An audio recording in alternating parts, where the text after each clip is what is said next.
Hello दोस्तों, आप सब कैसे हैं। मैं उम्मीद करता हूं कि आप सब अच्छे होंगे, मस्त होंगे और अपने अपने पढ़ाई लिखाई में व्यस्त होंगे। दोस्तों, आज के इस वीडियो में हम लोग ब्याज निकालना सीखेंगे, यानी ब्याज वाले क्वेश्चंस को हल करना सीखेंगे। और ऐसी बात नहीं है कि ऐसा क्वेश्चन पहली बार बनाया गया है, नहीं, ऐसा क्वेश्चन बहुत बार बनाया गया है, आपको सिखाया गया है। लेकिन दिक्कत यह है कि बहुत सारे बच्चे कमेंट कर रहे हैं कि सर ये समझ में नहीं आ रहा है, और बहुत सारे बच्चे ऐसे कमेंट कर रहे हैं कि सर ये जो क्वेश्चन बनाया गया है इसका आंसर इतना कैसे होगा, ये तो गलत हो जाएगा। नहीं, वह बिल्कुल सही बनाया गया है। उस क्वेश्चन का जो आंसर आया है बिल्कुल सही है। दिक्कत यह है कि आप लोग अच्छा से नहीं समझ पा रहे हो। मेरे को तो ऐसा लगता है कि आप लोग वीडियो को अच्छा से नहीं देखते हो। देखिए, किसी भी वीडियो को देखिए, चाहे वह किसी भी कैटेगरी का हो, जिस चीज़ को आप देखना चाहते हैं सबसे पहले उसको शुरू से लेकर आखिरी तक देखिए, ताकि आपसे कुछ छूट ना जाए।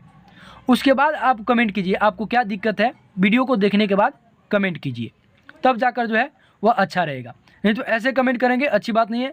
किसी भी चीज़ को गलत ठहराने से पहले उसको सोचना चाहिए कि सच में ये गलत है कि नहीं है।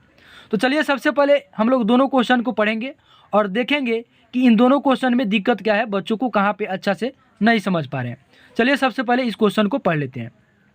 क्वेश्चन है, 12,000 रुपये का 3% वार्षिक ब्याज की दर से 6 माह का ब्याज निकालें। यहाँ पे समय है 6 माह, और यहाँ पे देखिए 12,000 रुपये का 3% वार्षिक ब्याज की दर से 6 वर्ष का ब्याज निकालें। देखिए, इसमें अंतर है कि नहीं।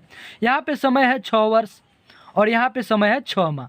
तो आप बताइए, क्या इन दोनों क्वेश्चंस का आंसर सेम होगा? नहीं होगा, क्योंकि यहाँ पे जब समय अलग अलग है तो आंसर भी अलग अलग होना चाहिए। लेकिन बहुत सारे बच्चे क्या कर रहे हैं, यहाँ पे समय की जगह पे 6 वर्ष है तो 6 ही रख रहे हैं, और यहाँ पे 6 माह है तो 6 ही रख रहे हैं, जो कि बिल्कुल गलत है। ऐसा नहीं करना चाहिए।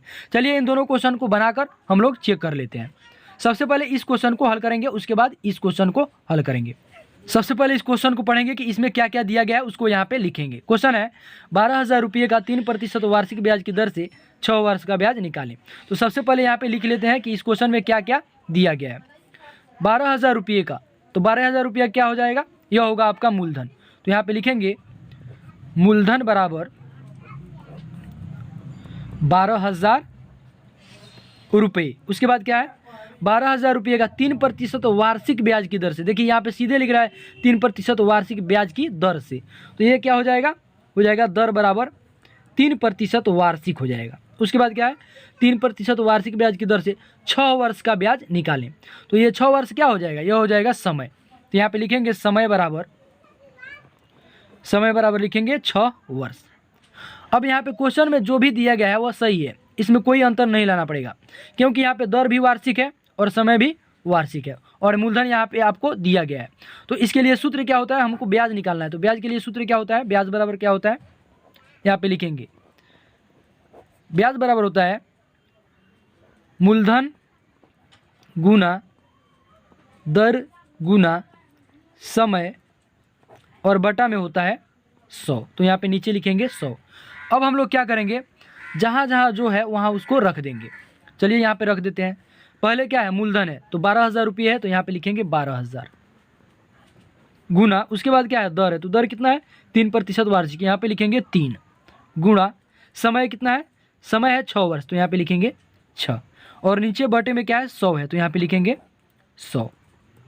अब हम लोग क्या करेंगे, यहाँ पे जो कटने वाला होगा उसको कटा देंगे। देखिए, यहाँ पे 2 जीरो है, इसमें भी 2 जीरो है, तो इसको कटा देंगे। इस जीरो से यह जीरो कट जाएगा, इस जीरो से यह जीरो कट जाएगा, यानी नीचे 100 था जो पूरा पूरा कट गया। अब देखेंगे ऊपर क्या बचा है, ऊपर है 120 गुणा 3 गुणा 6, तो यहाँ पे इसको लिख देंगे। 120 है तो 120 लिखेंगे, गुणा का चिन्ह देंगे, 3 लिखेंगे और गुणा का चिन्ह देकर 6 लिखेंगे। अब इसको गुणा करेंगे। सबसे पहले 6 से 3 में गुणा करेंगे, 6 3 18 होता है। अब 120 में आपको क्या करना है, 18 से गुणा कर लेना है। तो चलिए इसको करके देख लेते हैं। 18 से 0 में गुणा करेंगे, 0 ही होगा। अब 18 से 2 में गुणा करेंगे तो 18 एकम 18, 18 दूना कितना होता है, 36 होता है। तो 36 का यहाँ पे 6 लिखेंगे। हासिल कितना बचा, 3। आपको याद रखना है कि इसमें हासिल कितना बचा है, 3 बचा है।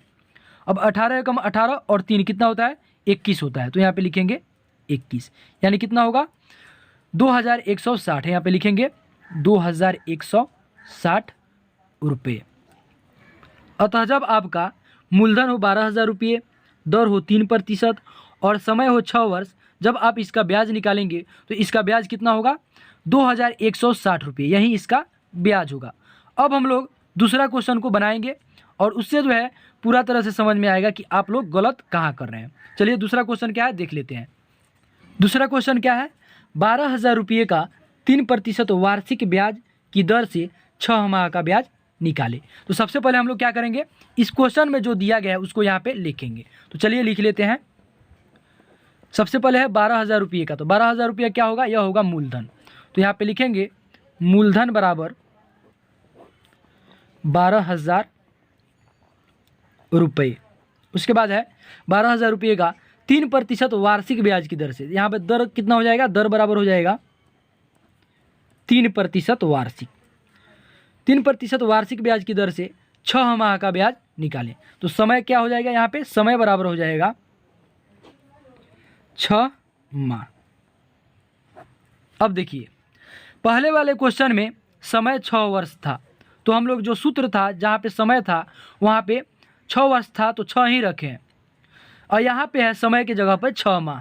तो आप बताइए क्या दोनों जो है समय की जगह पे, समय के स्थान पे 6 ही रखेंगे? नहीं, 6 नहीं रखेंगे, इसको भी वर्ष में बदलेंगे। यहाँ भी समय वार्षिक हो जाएगा क्योंकि यहाँ पे दर क्या है? वार्षिक है। और ऐसा क्वेश्चन जब भी आप हल करेंगे जहाँ पे समय माह में रहे तो समय को जो है वर्ष में बदल लीजिएगा, नहीं तो गलत हो जाएगा। और बच्चे क्या कर रहे हैं, समय जो है माह में है तो माह में ही रख के उसका आंसर ला दे रहे हैं और बोल रहे हैं कि नहीं ये तो गलत हो जाएगा, ये सही नहीं होगा। नहीं, ऐसा नहीं होता है। जैसे इस क्वेश्चन को बनाया गया है इसी तरह से बनेगा, इसमें कोई जो है डाउट नहीं है, आप इसी तरह से आसानी से बना सकते हैं। तो समय 6 माह है तो क्या करेंगे, इसको जो है वर्ष में बदलेंगे। तो यहाँ पे क्या हो जाएगा? 6/12 वर्ष। अब आप लोग सोचेंगे कि आखिर 6/12 कैसे हुआ? 6/12 12 इसलिए हुआ कि एक वर्ष में 12 महीने होते हैं। तो जब भी आप महीने को वर्ष में बदलिएगा तो 12 से क्या कीजिएगा? भाग कीजिएगा। अब चलिए उस सूत्र पर इस क्वेश्चन को बना लेते हैं। सूत्र क्या है? ब्याज बराबर, इस सूत्र को आप याद रखिएगा, यह सूत्र आपको याद रहेगा, आसानी से ऐसे क्वेश्चन को हल कर लीजिएगा। तो ब्याज बराबर क्या होता है? मूलधन गुने समय गुने दर बटे 100। तो यहाँ पे मूलधन कितना है? 12,000 रुपये, तो यहाँ पे लिखेंगे 12,000, गुणा देंगे, यहाँ पे गुणा का चिन्ह देंगे। उसके बाद दर होता है, तो दर कितना है? दर है 3%, तो यहाँ पे गुणा देकर 3 लिखेंगे, फिर गुणा का चिन्ह देंगे। समय है 6 माह, यानी इसको वर्ष में बदलेंगे तो कितना होगा? 6/12 वर्ष, तो यहाँ पे लिखेंगे 6/12। और उसके बाद बटे में क्या है? नीचे बटे में 100 होता है आपके सूत्र से। अब हम लोग यहाँ पे क्या करेंगे, जो कटने वाला होगा उसको क्या करेंगे? कटा देंगे। तो चलिए कटा लेते हैं। यहाँ पे 2 जीरो है तो इन 2 जीरो से इन 2 जीरो को क्या करेंगे? कटा देंगे। अब देखिए यहाँ पे बटे में नीचे था 100, पूरा पूरा कट गया। अब देखेंगे यहाँ पे क्या बचा?